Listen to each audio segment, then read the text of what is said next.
ہمارے رسول مقبول محمد صلی اللہ علیہ وسلم کی ولادت باسعادت موسم بہار میں پیر کے دن صبح صادق کے بعد اور طلوع آفتاب سے پہلے 9 ربیع الاول سن عام الفیل 20 یا 22 اپریل 571 عیسوی کو مکہ مکرمہ میں ہوئی۔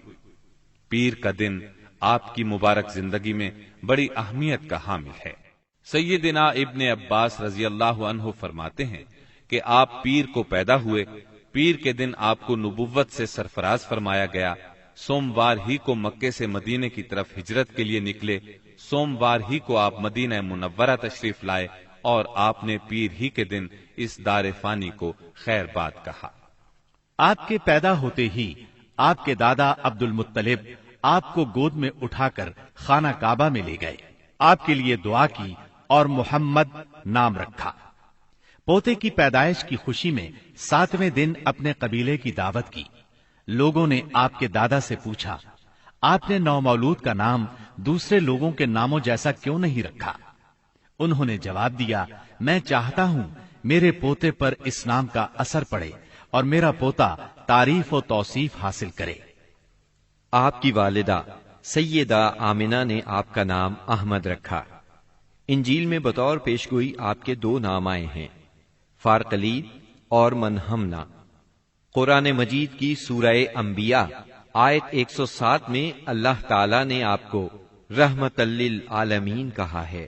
وَمَا أَرْسَلْنَاكَ إِلَّا رَحْمَةً لِلْعَالَمِينَ، یعنی ہم نے آپ کو تمام جہانوں کے لیے رحمت بنا کر بھیجا ہے۔ آپ کا نسب نامہ اس طرح ہے: محمد بن عبداللہ بن عبد المطلب بن ہاشم بن عبد مناف بن قصی بن کلاب بن مرہ بن کعب بن لعی بن غالب بن فہر بن مالک بن نظر بن کنانہ بن خزیمہ بن مدرکہ بن الیاس بن مزر بن نزار بن معد بن عدنان۔ اس بات پر سب کا اتفاق ہے کہ عدنان سیدنا اسماعیل علیہ السلام کی نسل سے ہیں، لیکن دونوں کے درمیان میں کتنی پشتیں ہیں اور ان کے نام کیا کیا ہیں، اس میں بہت اختلاف پایا جاتا ہے۔ آپ کی والدہ کا نام سیدہ آمنہ تھا۔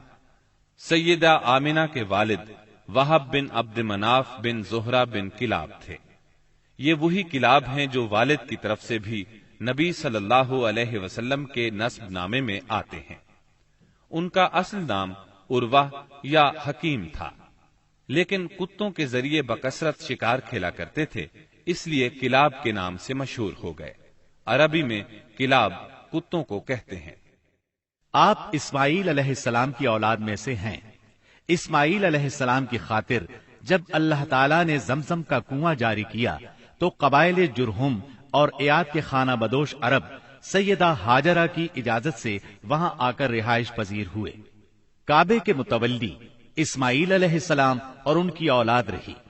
ایک عرصے کے بعد بنو جرہم اور سیدنا اسماعیل کی اولاد میں کعبے کی تولیت کے سلسلے میں جھگڑا ہوا تو کعبے کی خدمت اور تولیت اولاد اسماعیل اور بنو جرہم میں تقسیم ہو گئی، اور جب بنو خزاعہ نے لڑ کر مکے پر قبضہ کیا تو ایک مدت تک کعبے کی تولیت بھی ان کے پاس رہی، لیکن بنو اسماعیل بہرحال مکے ہی میں رہے۔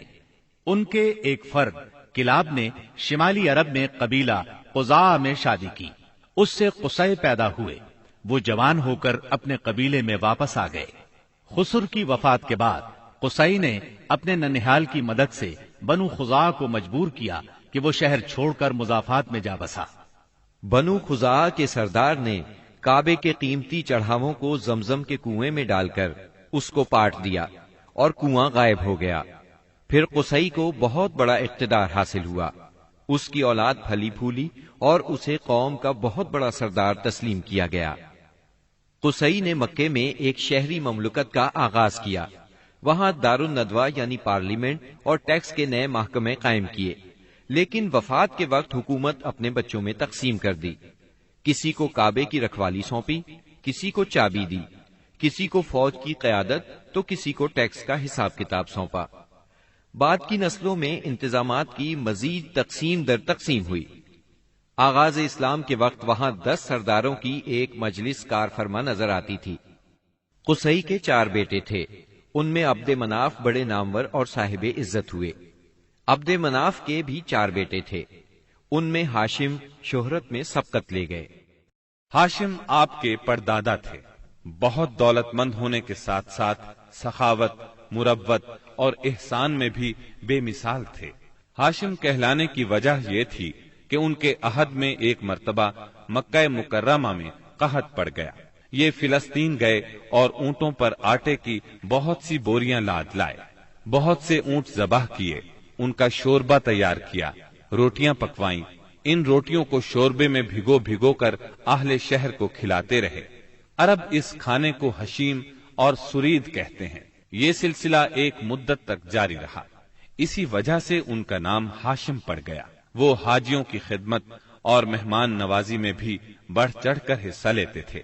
اسی سخاوت اور فیاضی سے ہاشم کا نام پورے عرب میں مشہور ہو گیا۔ ذاتی اثر و رسوخ اور وجاہت کی وجہ سے ان کی دوسرے ممالک کے درباروں میں بھی رسائی تھی۔ انہوں نے ہی قریش میں سب سے پہلے یہ دستور جاری کیا کہ سال میں 2 مرتبہ تجارتی قافلے روانہ ہوا کریں، موسم گرما میں شام کی طرف اور موسم سرما میں یمن کی طرف۔ چنانچہ اسی دستور کے مطابق دونوں موسموں میں قافلے روانہ ہوتے تھے۔ سورۃ القریش میں اللہ تعالیٰ نے قریش کو یہی انعام یاد دلایا ہے، کیونکہ قریش اللہ کی رحمت سے موسم سرما و گرما کے عادی ہو گئے۔ ان کی سمجھ میں یہ بات آ گئی کہ اس نعمت کے شکریہ میں اللہ کی عبادت کرنا چاہیے جو اس گھر کا مالک ہے، اور اس نے انہیں بھوک میں کھانا دیا اور خوف سے امن بخشا۔ نجاشی شاہ حبش ہاشم کی بے حد خاطر مدارت کرتا اور تحفے تحائف بھی پیش کرتا۔ قیصر روم بھی ان سے بہت مہربانی سے پیش آتا تھا۔ ہاشم نے یمن اور روم کی حکومت سے قریش کے تجارتی قافلے کی حفاظت کا حکم حاصل کیا، اور یہ ان کے اعلیٰ تدبر کا نتیجہ تھا کہ تمام راستے قریش کے تجارتی قافلوں کے لیے محفوظ ہو گئے۔ اس طرح مکہ مکرمہ بین الاقوامی تجارت کا مرکز بن گیا۔ اس سے خانہ کعبہ کی زیارت اور فریضہ حج عام ہو گئے، اور مکی زبان بھی ملک کے چاروں طرف سمجھی جانے لگی۔ ان قریشی قافلوں اور سالانہ میلوں کی وجہ سے جزیرہ نمائے عرب میں ایک معاشی مرکز پیدا ہو گیا۔ ان سالانہ میلوں میں قریش کو سرمایہ دارانہ تجارت اور قافلوں کی حفاظت کے سلسلے میں بہت اہمیت حاصل تھی۔ اس طرح مکہ مکرمہ تجارتی مرکز بنا، جس نے سیاسی مرکزیت کا راستہ کھولا جو اسلام کا کارنامہ بننے والا تھا۔ 197 عیسوی کے چند ماہ بعد ہاشم کی بیوی سلمہ بنت عمر کے ہاں مدینہ منورہ میں شیبہ یعنی عبد المطلب پیدا ہوئے۔ بچے کے سر میں کچھ بال سفید تھے، اس لیے ان کا نام شیبہ رکھا گیا۔ شیبہ کا مطلب ہے بوڑھا۔ ہاشم کی وفات کے بعد ذمہ داریاں ان کے بھائی مطلب نے سنبھال لی تھی۔ گویا مطلب شیبہ کا چچا تھا۔ اس کی وفات کے بعد شیبہ نے رفادہ اور سقایا کی ذمہ داریاں خوبی سے سنبھالی۔ انہوں نے یمن اور حبشہ کے درباروں میں اپنی قوم کی نمائندگی بھی کی۔ ان کی ملکیت میں ایک قدرتی چشمہ بھی تھا۔ ایک دن خواب میں انہیں اشارہ ملا کہ فلاں جگہ کھود کر غائب شدہ زمزم کا کنواں برآمد کریں۔ کھودتے وقت اس سے انہیں دفن شدہ خزانہ بھی ملا جو کعبے کے چڑھاووں پر مشتمل تھا۔ عبد المطلب کو زمزم کی ملکیت کے لیے بہت دشواریاں پیش آئیں، مگر اہل شہر امن پسند تھے۔ انہوں نے طے کیا کہ کسی غیر جانبدار حاکم سے اس کا فیصلہ کرا لیا جائے۔ عبد المطلب نے یہ بات مان لی، لیکن پریشان بھی تھے، اس لیے منت مانی کہ اگر اللہ نے مجھے 10 بیٹے دیے اور وہ بلوغت کو پہنچے تو میں ان میں سے ایک کو کعبے میں جا کر اللہ کے لیے قربان کر دوں گا۔